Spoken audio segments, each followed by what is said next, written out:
Well, hi everybody. It's been actually in good frames.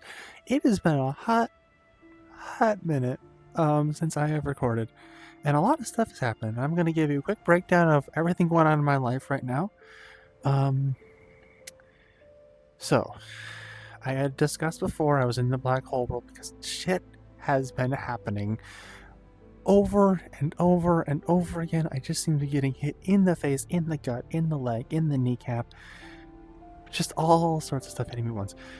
My monitor died. I am being uprooted from where I live. I gotta move out on my own.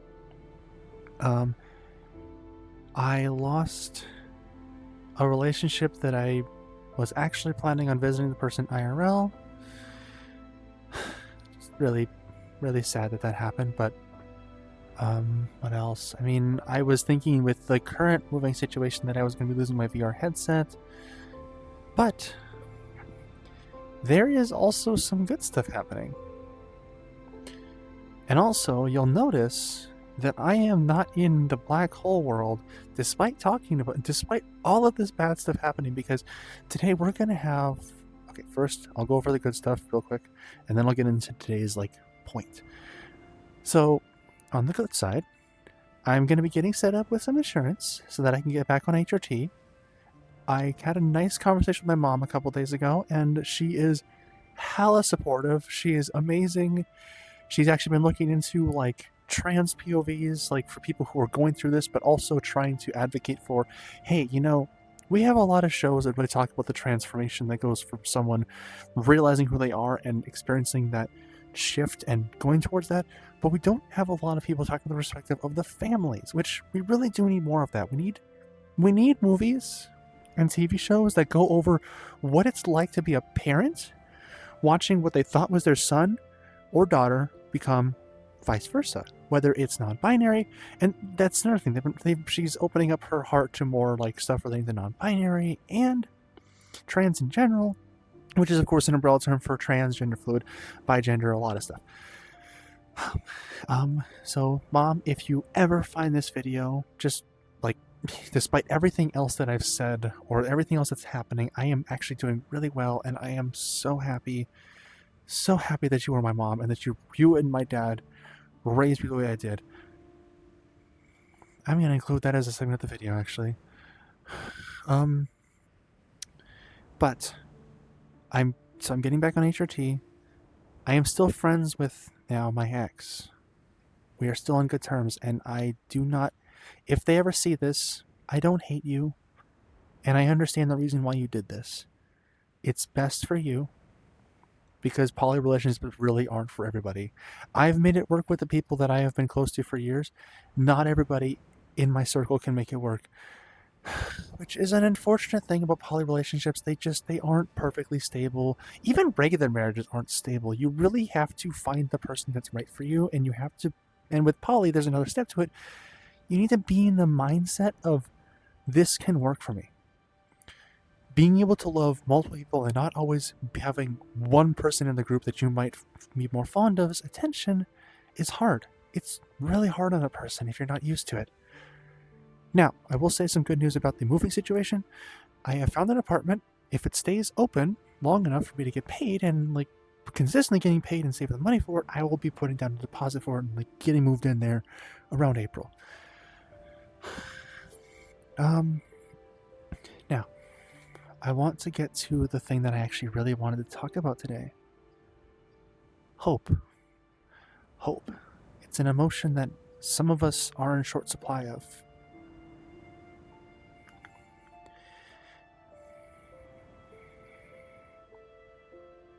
In fearful day, in raging night, when strong hearts full our souls like night, when all seems lost in the war of light, look to the stars, for hope burns bright. The Blue Lantern Oath. That, I watched the Green Lantern animated series as a kid. That message has stuck with me for my entire life. And the idea of the Blue Lanterns, the Green Lanterns are the power of will. I mean, they're really cool, yes.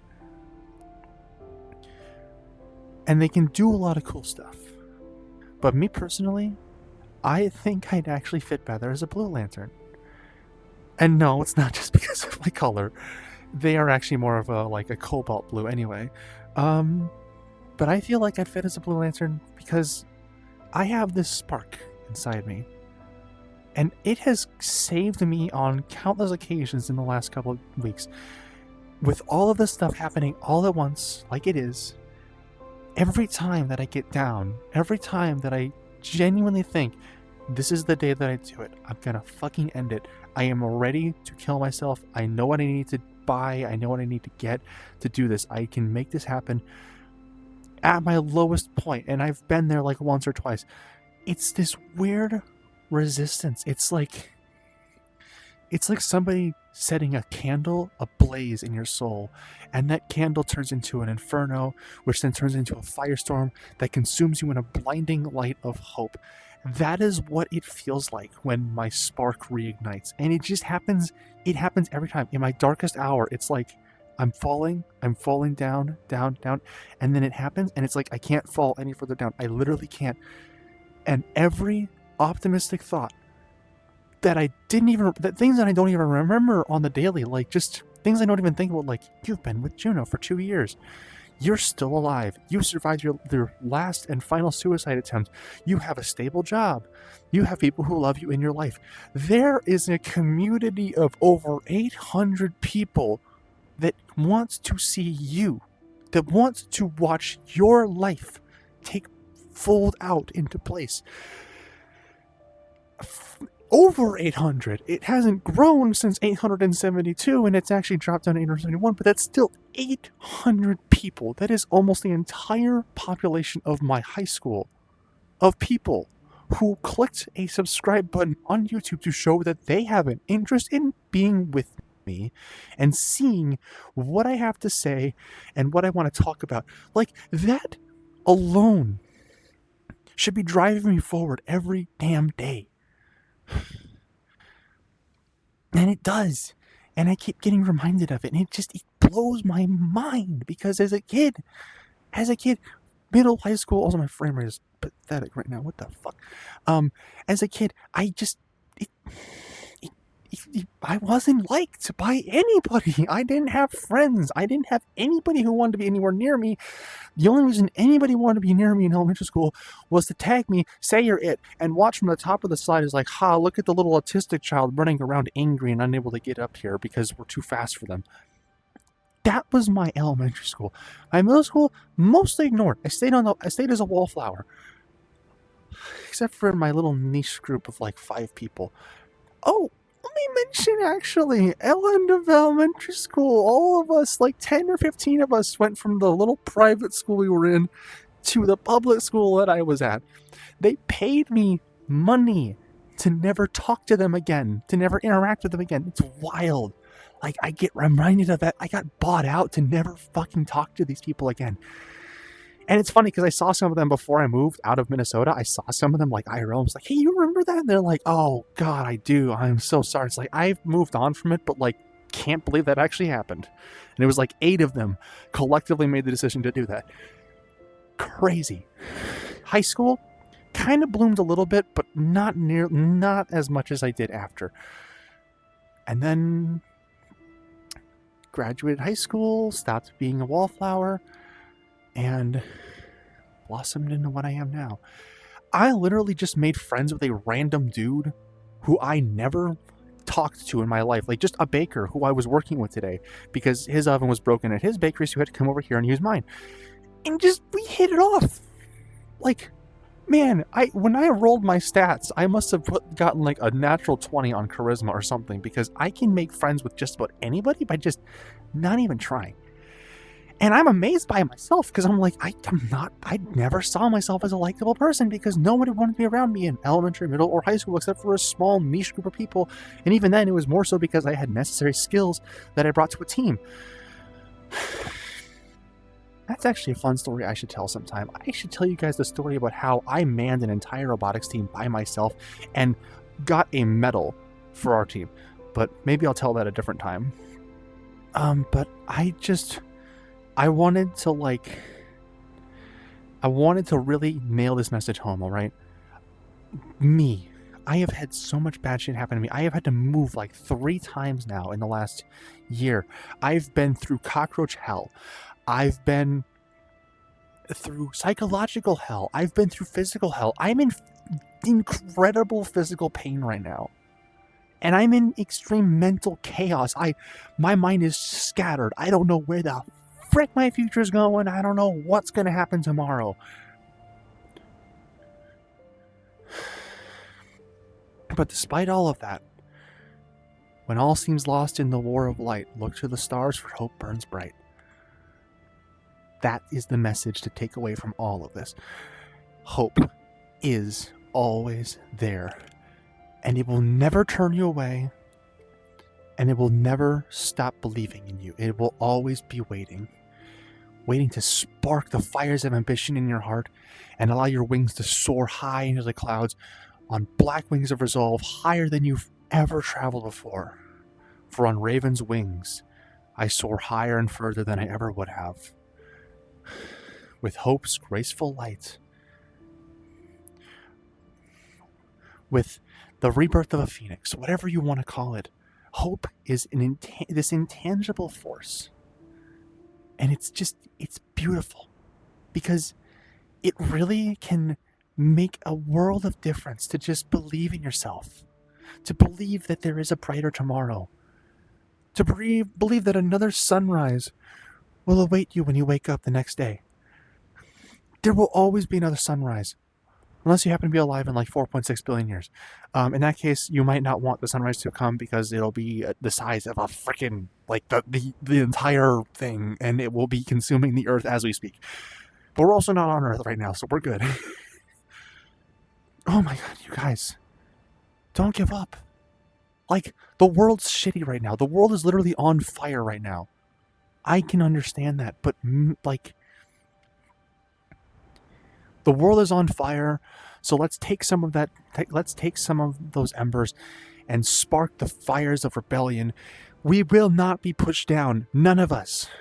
We will not be backed into a corner and made to die. If they want to back us into a corner, they're going to have to deal with an animal ready to defend itself to its last breath, because we will not give up. I don't know why this turned into like a revolution speech, but like, yeah. Seriously, hope. Hope for a new future.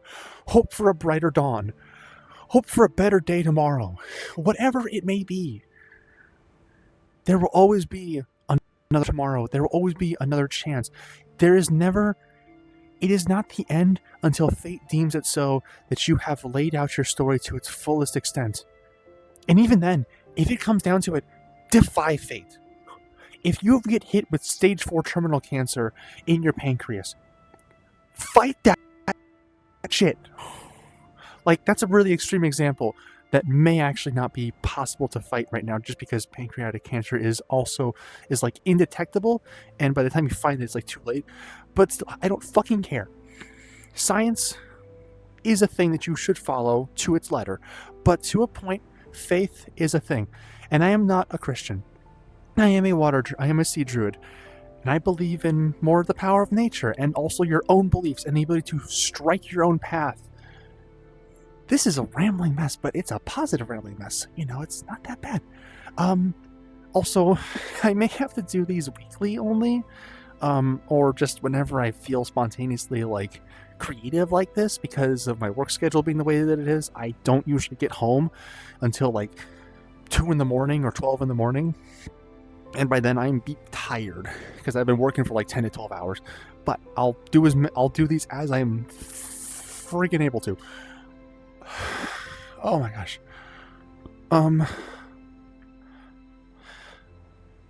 And finally, I have no idea if they're ever going to find this.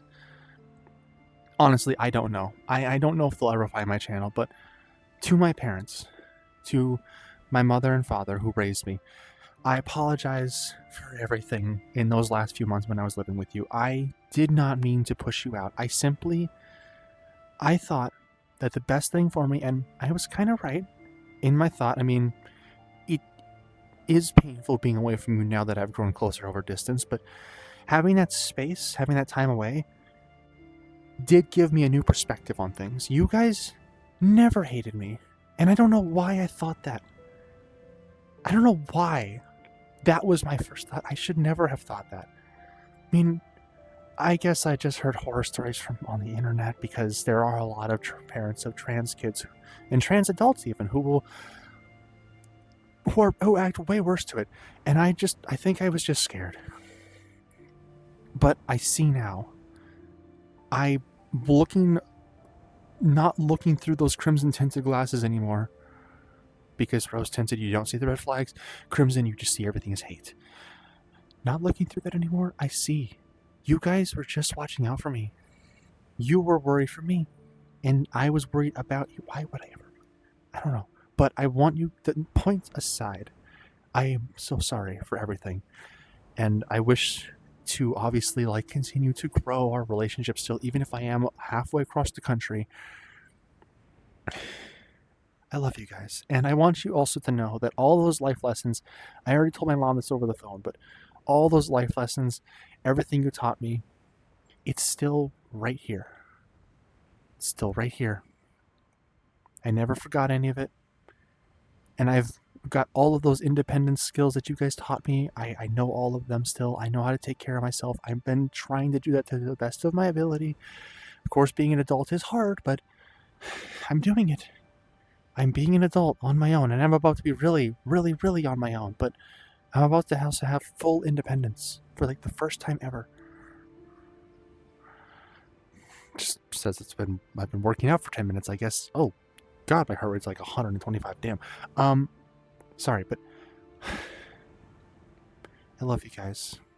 And I will always continue to love you. And I also want you to know that I know you raised a son, and it's scary seeing them become a daughter, because it seems like that they're destroying who they were. That is not the case. Even my name. I want you guys to know, me changing my name is not saying, ew, no, I hate my old name. I'm even probably going to stop calling it a dead name, honestly, because it still is very fond to me. It carries a lot of meaning to me still. My name, my old one, think of it like an old t-shirt. It's worn out, it's been used for a while, and it could continue to be used. There's not saying that it can't be, but it just doesn't fit. It doesn't quite fit right anymore. The seams have come loose, or it's stringing out too much. So I've gotten a new one. I've gotten a new shirt. But, and here's the part where it's important, I didn't take that shirt and throw it away. That old t-shirt, my old name, still got it hanging up on my wall. And I look at it every once in a while, and I think fondly of the meaning you guys put behind it, because you guys really did put a lot of meaning behind my name. And that means a lot. Honestly, I need to make a better one of these videos that's an independent thing directly to you. I just don't know if I'm ready to share my channel with you guys yet, because it's a lot. And I don't know how up to date you guys would actually keep up with this stuff. Maybe you probably would, honestly, just because it's a way for you to keep up with me, and you love me. And so that's important, because you guys are still my parents, and no matter what I do, right? I imagine that as long as it's good and not illegal and not hurting anybody, it's going to be something you're going to be proud of. And I just want to say, because I know you're going to say it to me, I'm going to say it right back. I am proud of you for the way you raised me. You guys raised a good kid who is turning into a blossoming, beautiful flower of an adult. She's still got a long way to go. But honestly, the soil you planted her in, the light you gave her, the loving, tender care you showed, all led to a blooming, beautiful cherry blossom, to a blooming, beautiful lotus, and because cherry blossoms are technically off of trees, but whatever, it's fine. You have raised a beautiful child who's become an even more beautiful adult, who has fostered a community of almost 200 people on a Discord channel server, and over 800 on a YouTube channel, getting 73 and counting on Twitch. And all of these people are here to follow me. Those people all care about me. They want to see me. And that means the world to me because they really are here for me.